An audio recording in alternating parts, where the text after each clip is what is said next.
Cette émission vous est présentée grâce à la participation financière de la Caisse Desjardins du Saguenay-Saint-Laurent.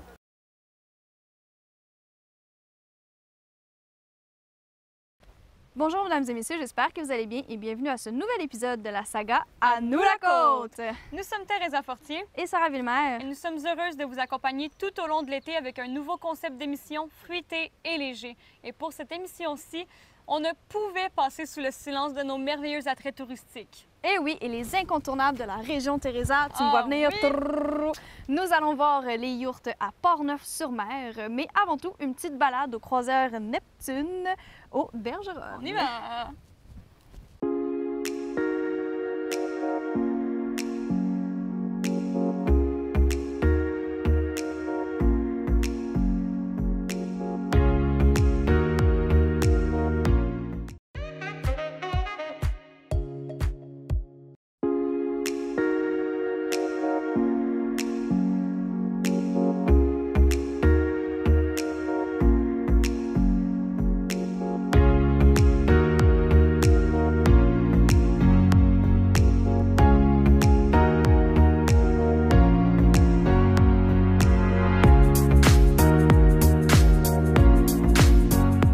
Donc, on est présentement en compagnie de Jeannot Larouche au croiseur Neptune. Comment allez-vous aujourd'hui? Ça va très bien, mademoiselle. C'est une compagnie qui date de 25 ans, 25-26 ans. J'étais formé avec ma femme puis mes deux garçons. Puis ça fonctionne encore. Après 25 ans, ça fonctionne encore.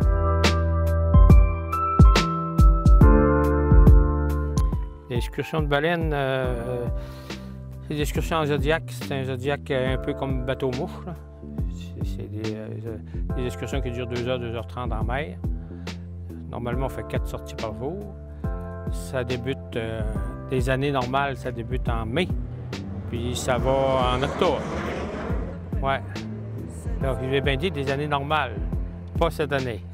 Cette année, ça a commencé en juillet le 1er, puis ça va se terminer début octobre, quelque chose comme ça.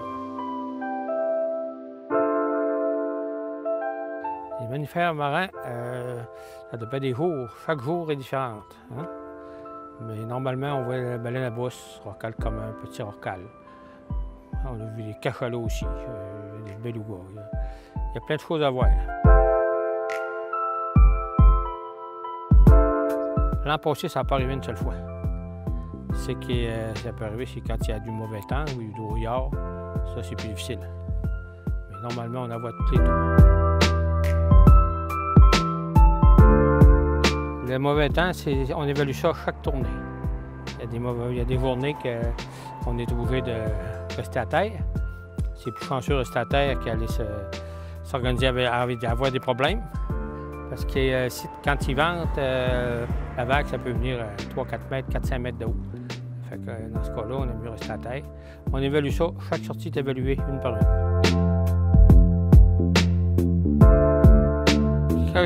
C'est un Zodiac qui est non bruyant, qui fait pratiquement plus de bruit. Parce que les baleines dans l'eau, le bruit, c'est très important. Puis c'est des Zodiacs qui font pratiquement plus de bruit, qui ne polluent pas en aucun temps. C'est en aluminium. Au lieu d'avoir des ballons on a eu plein de problèmes dans 25 ans. Là, on a aménagé, on a modifié des Zodiacs, on a fait construire exactement ce qu'on avait besoin pour faire les excursions. Puis pas bruyant, puis ce qui consomme pas beaucoup. Il y a plein de choses à voir. C'est pas un bateau, c'est pas comme un auto. On choisit pas ça, on fait construire pièce à pièce. Là, on en a 2. Puis on en a 2 autres qui sont dans l'entrepôt. Je pense pas qu'ils vont sortir cette année avec la COVID. Là, mais ils vont sortir, ils sortent tous les jours. On a eu jusqu'à 4, mais ça dépend des saisons. Comme l'an passé, c'était une bonne saison. Cette année, c'est une petite saison. Il va en avoir seulement 2. On va avoir deux Zodiacs de 48 personnes qu'on va réduire à une vingtaine de personnes pour pas que les gens ils gardent 2 mètres.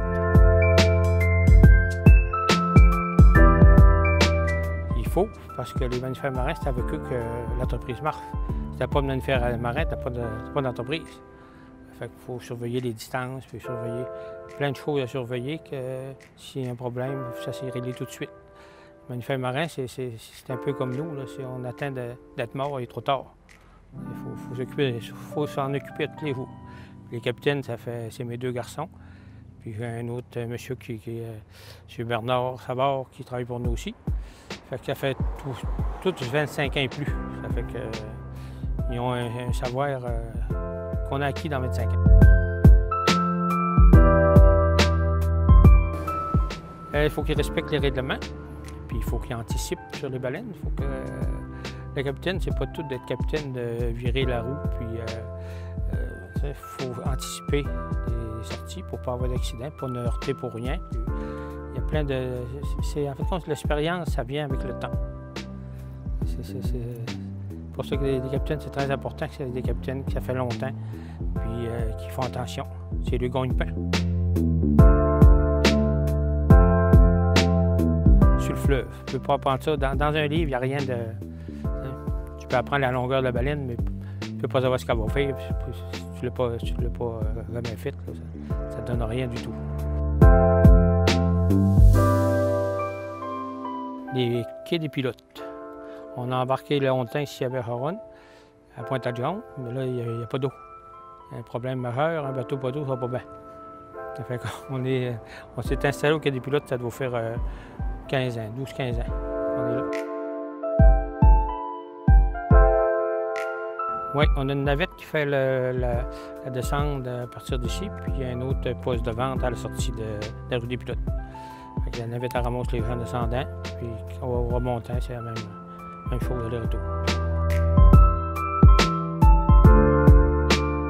Entre 15 et 20 000, des fois 24 000, 25 000, ça dépend. Mettons entre 15 et 20 000.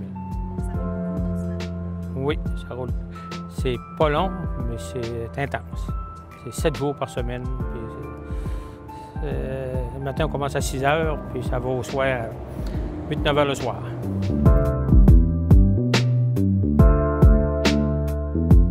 Parce que ça dépend du goût des gens. Ça, c'est comme aller s'acheter des pantalons. Les pantalons, des fois, on est vu plus grand, moins grand, la couleur. Fait que ça, c'est pareil. Puis, suite à l'expérience, il faut au bateau aussi. Les bateaux sont fermés. Quand il pleut, bien, quand il y a du vent, on est à l'abri. On n'a pas la peine de s'habiller avec des gros habits pour rien. En tout cas, moi, je trouve que c'est mieux aménagé.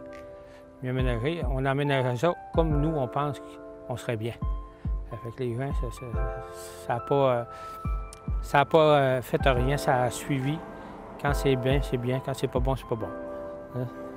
Nous, ici, on est présentement poste de... Téléphone, Internet, partout, on a un site, aucun problème. Qui va apparaître au bas de l'écran, justement, là, pour les gens. Ah oui, ça fait longtemps qu'il est en fonction aussi. Bien, Monsieur Larouche, on va vous souhaiter une excellente saison d'excursion de mammifères marins. Oui. Puis que malgré la COVID, bien, que ça se passe super bien puis que les gens viennent vous voir. Ben oui, vous viendrez aussi nous voir. Certainement. Ça va nous faire plaisir.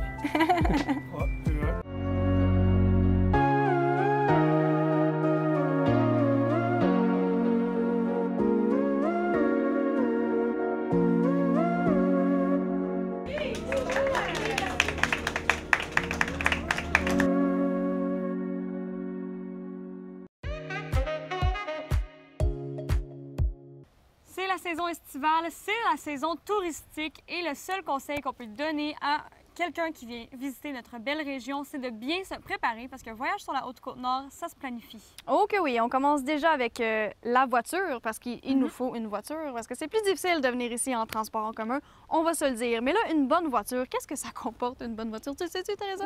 Aucune idée.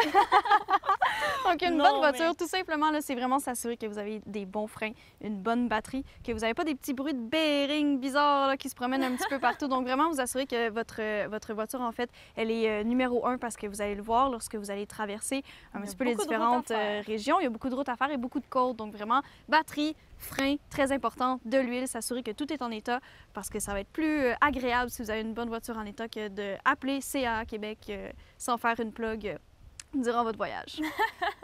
Deuxième conseil, c'est de regarder la météo à tous les jours parce que hier, vous pouvait faire 30 degrés, tandis qu'aujourd'hui, il peut faire 12 degrés dehors. Donc, c'est vraiment un microclimat ici, super changeant, super venteux, super pluvieux, super ensoleillé. Qui le saura, c'est de regarder la météo.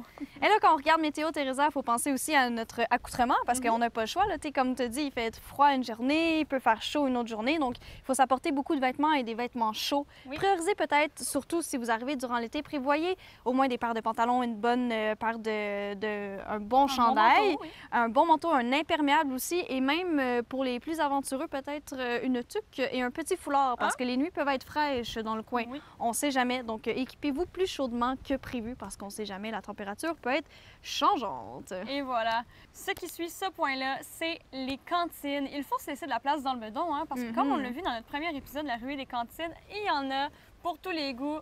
Donc, si vous voulez toutes les essayer, c'est de se garder une petite place. Oui, il faut se garder une petite place. Et pourquoi pas, moi, j'aimerais ça te prendre en photo avec ta poutine, Teresa. Alors, j'apporterai mon appareil photo. Ah, ben oui. Mais pas juste pour la poutine, parce qu'il y a des très belles vues aussi dans le coin. Donc, toujours important de traîner un appareil photo avec soi ou votre téléphone intelligent. On sait que ça fait des pas pires photos maintenant. Oui, Ou si vous voulez encore capter plus de moments, si vous êtes encore dans les appareils vidéo, pourquoi pas, amusez-vous. Après ça, bien, vous montrez des beaux collages, des belles photos à vos amis lorsque vous allez faire des soupers et barbecues de famille lorsque vous allez revenir dans votre patelin. On a tellement des beaux paysages et c'est ce qui m'amène à mon prochain point, apporter des chaises de camping. Aujourd'hui, on est au quai à Escipit et qu'est-ce qui serait pas plus le fun que s'asseoir sur une petite chaise de camping et regarder la vue, aller prendre son café au lever du soleil ou un thé au coucher du soleil, à n'importe où. Des chaises de camping, je pense que c'est un must, pardon l'expression. Oui, vraiment, les chaises de camping, là, vous allez voir, ça va être vraiment un incontournable. Puis des fois, les petites roches, là, ça peut être... moins confortable. Ça peut être moins confortable à la longue, hein? On ne sait jamais. Sur ce, on a aussi un élément peut-être plus... je dirais pas négatif, là, mais que c'est... on a des petites bébites hein, dans le coin, là, ça, sur la Côte-Nord, surtout en Haute-Côte-Nord. Donc, on a des petits maringouins qui se promènent à partir du mois de mai. Et on a aussi des petites mouches à chevreuil. Donc, on vous conseille fortement de vous équiper d'huile à moustique, de chasse moustique, de crème à moustique, peu importe, en autant qu'il y ait un moustique à la fin de votre produit. Parce que c'est vraiment important, parce que sinon, vous allez vous faire un petit peu attaquer. Donc, important, chasse moustique à mettre dans votre valise. C'est un petit hic de la situation de camping, ça, un peu. Hein. Oui, un petit hic, mais heureusement, ils vendent beaucoup ici. Donc ça, c'est important de le rappeler. Il y a beaucoup de vent, donc le vent, vous le savez, chasse les moustiques. Voilà.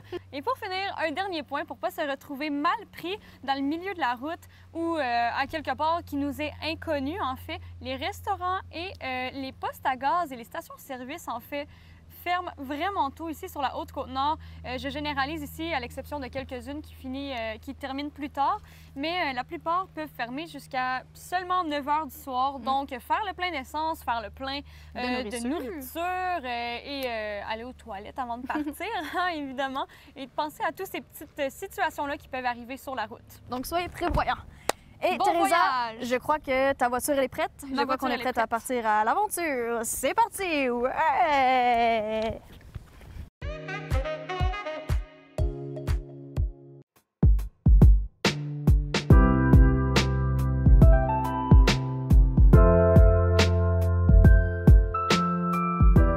Donc, nous sommes présentement avec Ulysse Rémillard, agent de développement de la municipalité de Portneuf-sur-Mer. Bonjour Ulysse. Bonjour, ça va bien? Oui, merci, vous? Bienvenue à Portneuf-sur-Mer. Mais merci beaucoup. Bien, dans le fond, c'est un projet là, qui a commencé avant que moi j'arrive à Portneuf-sur-Mer. C'est le directeur de la municipalité, là, Simon Thériault, là, qui est vraiment qui a mis tout son cœur là, dans ce projet-là avec les gens de Portneuf-sur-Mer, le conseil municipal. Donc, tout le monde a embarqué avec cette idée-là. Puis, ça a pris quelques mois, disons, avant d'avoir le financement, puis boucler le plan d'affaires pour avoir un projet comme ça qui met en valeur ce site-là, le site du Belvédère de Portneuf-sur-Mer. Donc, un endroit là, vraiment exceptionnel. Selon moi, la plus belle vue de la Côte-Nord. Oui, les yourtes, là, dans le fond, là, il y a Comme on voit, il y a un poêle à bois, donc c'est chauffé l'hiver. Donc c'est super le fun de venir aussi l'hiver en raquette, en motoneige. C'est un endroit là, qui est assez passant pour les sentiers de motoneige entre Forestville, le Saguenay, même la route blanche le plus loin. Donc c'est un endroit où on aimerait que les gens en motoneige arrêtent, puis viennent passer une journée ou deux. Oui. Puis aussi venir faire de la raquette. Là, donc les yurts sont ouvertes à l'année. C'est sûr qu'au printemps, c'est un peu plus difficile l'accessibilité des chemins. Une yourte en général? Avec tous les l'offre, on a regardé aussi pour différents types de chalets ou de prêt à camper. Puis c'est celui qui s'adaptait le mieux au site là, pour dans le paysage, c'est beau, puis ça fait différent. Là. Les gens ont le goût d'essayer quelque chose de différent, puis c'est ce qu'on a choisi. Là. Puis on ne le regrette pas. Là.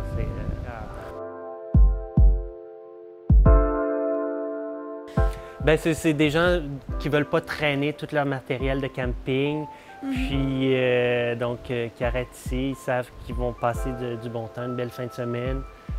Puis, dans le fond, c'est des amis, des couples d'amis ou une petite famille qui vont venir, ou même des gens à la retraite qui sont de passage, puis qui ont le goût ou des gens du coin qui ont le goût de connaître, de vivre l'expérience dans une yourte, puis de voir Portneuf-sur-Mer dans un autre angle. Là, parce que le lever du soleil ici, là, c'est fabuleux. Ça vaut, ça vaut beaucoup d'argent.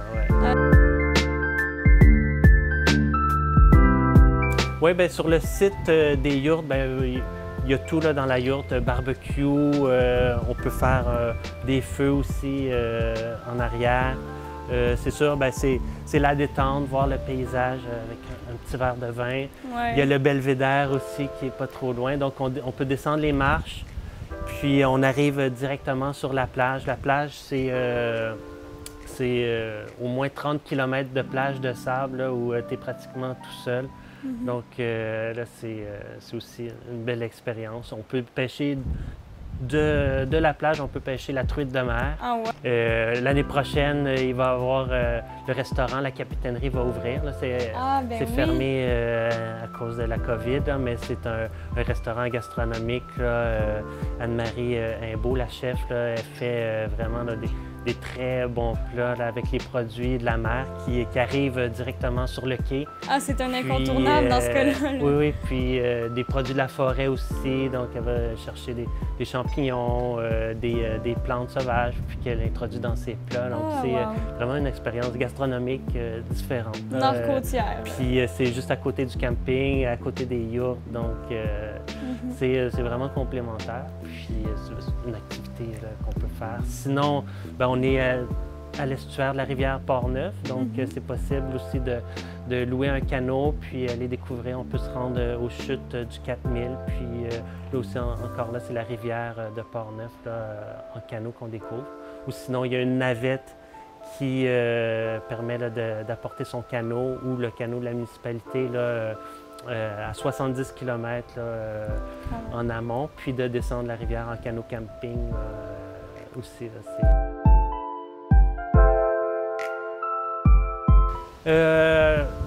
Là, le site a 4 yurts comme ça. Dans le fond, ça a l'air grand, mais où on pourrait développer, c'est à risque, il y a des risques d'érosion.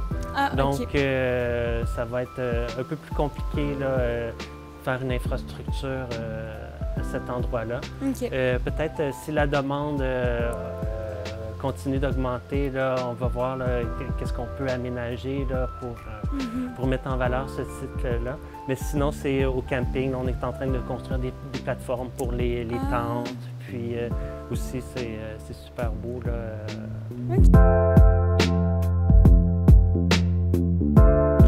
C'est le paysage, c'est pouvoir passer là, une fin de semaine ou un séjour là, vraiment magnifique. Ça. On voit le lever du soleil sur la mer, on entend le bruit des vagues, on est dans un endroit confortable, puis c'est le calme, le calme. Oui. Puis, ben oui, pour réserver, dans le fond, le lien est sur le site de la municipalité. OK. Sinon, vous pouvez aller aussi par campin.ca, C-A-M-P-I-N. OK.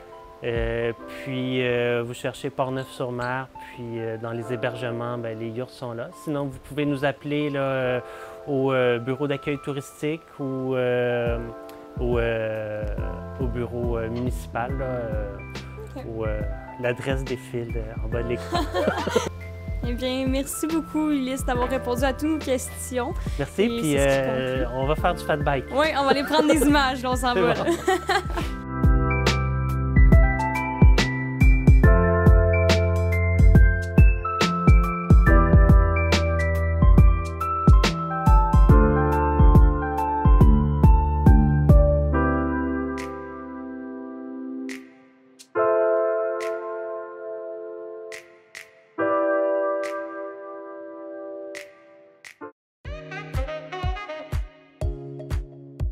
Parce qu'il existe une multitude d'activités à faire, Teresa, sur la Haute-Côte-Nord. On avait le goût de ça vous oui. répertorier au moins une activité à faire dans chaque municipalité. Donc, on a 8, 5, 6, 7, 8 destinations à vous proposer.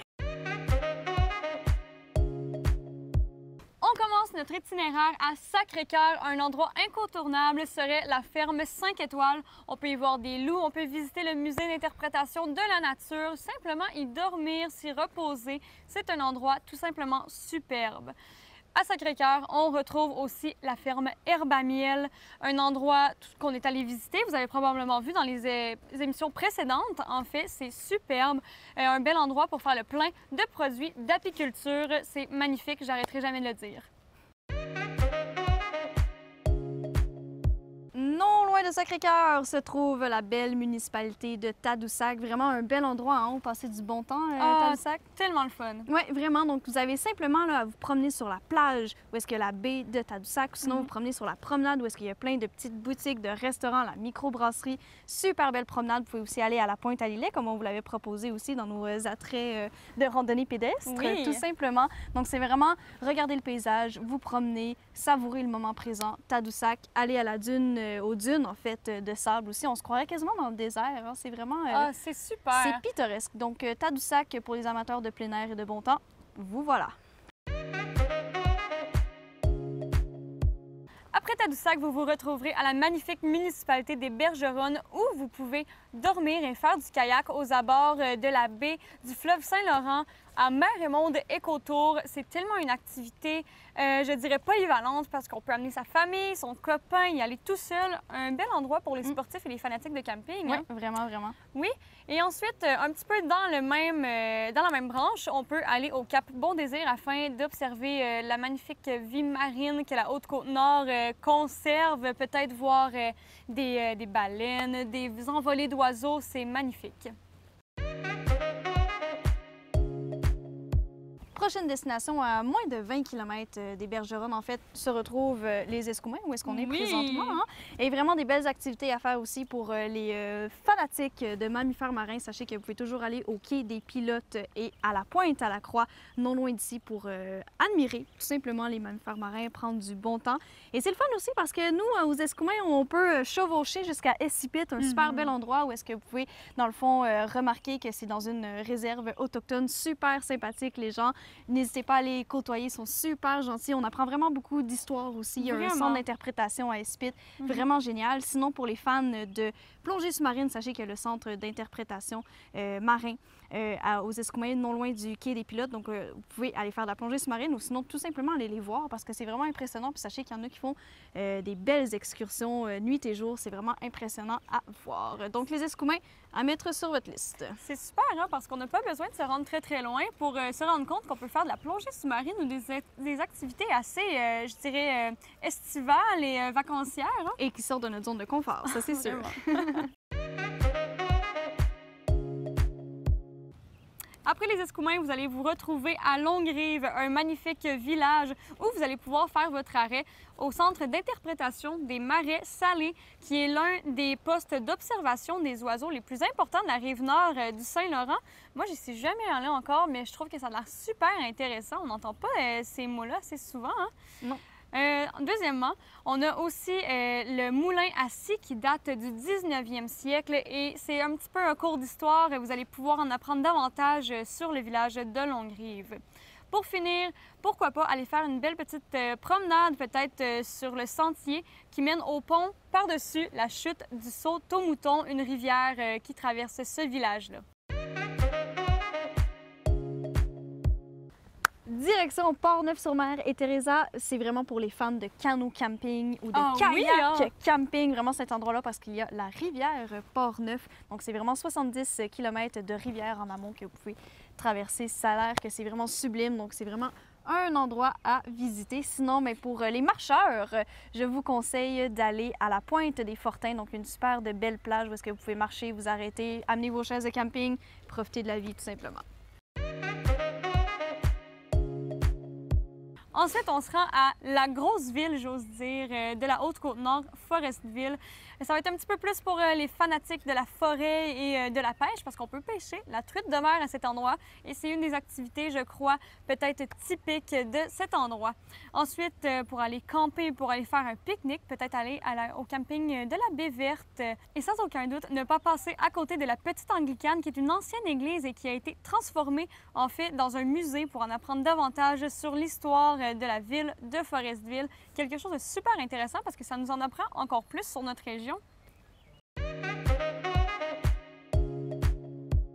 Et Teresa, on a presque fini à Haute-Côte-Nord, mais ne faut pas oublier la dernière, la cerise sur Sunday, en la municipalité de Colombier. Très intéressant aussi parce qu'il y a encore une fois des belles plages, des beaux rochers, toujours d'interprétation marine à aller voir à Cap-Colombier. C'est un rendez-vous, vos petites chaises, ça va être prêt. C'est ce qui conclut cet épisode spécial attrait touristique. Merci beaucoup d'avoir été à l'écoute. Et n'hésitez surtout pas à aller aimer notre page Facebook TVR Site, à peut-être partager et commenter et nous écrire. On aime tellement ça vous entendre. Oui, avoir de vos commentaires. Mon nom est Sarah Villemer. Et Teresa Fortier. Et on vous souhaite une excellente soirée et à la prochaine.